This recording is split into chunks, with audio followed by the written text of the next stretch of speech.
Thank you, Matthias. It's my pleasure to give the gold sponsor presentation on behalf of Philips, entitled Advances in Cardiovascular MR in 8 very Swiss minutes. As most of you are very aware of, MRA for routine application still has some remaining challenges, right?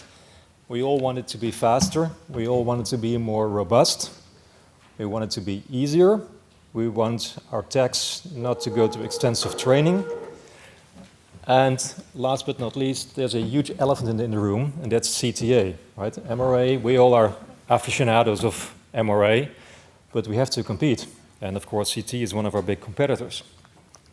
So in this presentation, I'll focus on 2 aspects, actually basically one, which is how to go faster, and faster might lead to easier in some cases, as I'll try to show you in this presentation.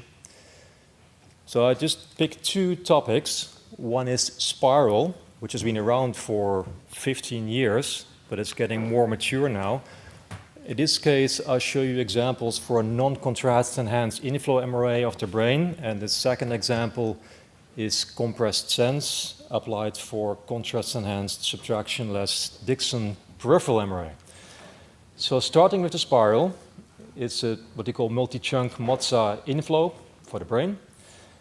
Now most of you are aware of this. In Cartesian imaging, you just have one straight gradient applied during the readout of your data, and in spiral you have 2 simultaneously wiggly gradients for the readout.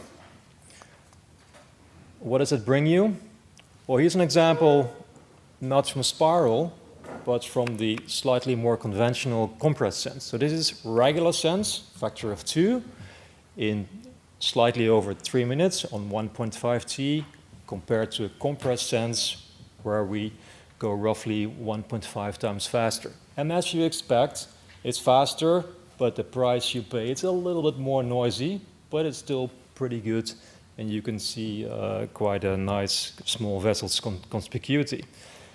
Now we compare the same sense scan, but now to spiral. So the left is the same, still 3 minutes, sense factor 2. On the right, you now see spiral, 3 times faster, so only 1 minute, without sense, just applying spiral. And surprisingly, it's a little bit noisier, but the small vessel conspicuity is still pretty good, which is quite impressive for 3 times faster, right? Now this is 1.5 T, and this is a volunteer, by the way. We did the same experiment on a 3 T, shown over here. So again, left is conventional sense, factor 1.5, slightly over 3 minutes. On the right, compressed sense, 1.5 times faster, a little bit more noisy, but still pretty decent quality. And here we did the same comparison. Now, same sense, 1.5 T, same volunteer, spiral, 3 times faster, but look at the small vessel conspicuity. It's actually slightly better, which is quite impressive for a scan that's 3 times faster, right? Now, how can that be? Well, the answer is, in Cartesian, you can apply a long readout, in this case 5 milliseconds, which is long for MR imaging.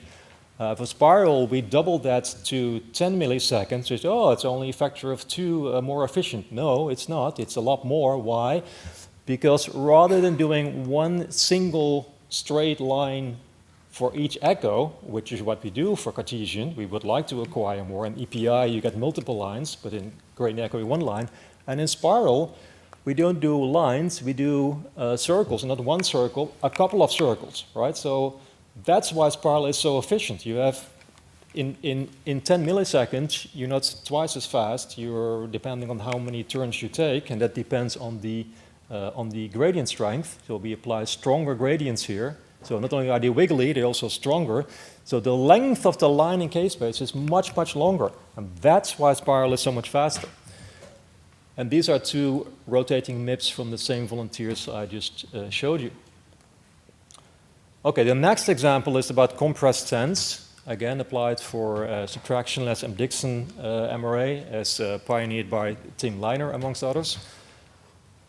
This is an example from 3 Tesla with a moderate acceleration factor with compressed sense of 7. And here you see the examples with a conventional 3D volume thickness of 13 centimeters. And what that means is that you still have to carefully plan your coronal volumes, right? They seem to be aligned, but they're not really. So the lower legs and the feed stations are a little bit tilted. So you need to carefully plan your coronal volumes, both in angulation and in height. And that's what most people have been doing for the last decade, basically. Now, what you can do with compressed sense, 7 is only a moderate factor. You can go higher. This is an example where we went to 10. Actually, we can go even faster, 12 or even 15. But here we went to 10.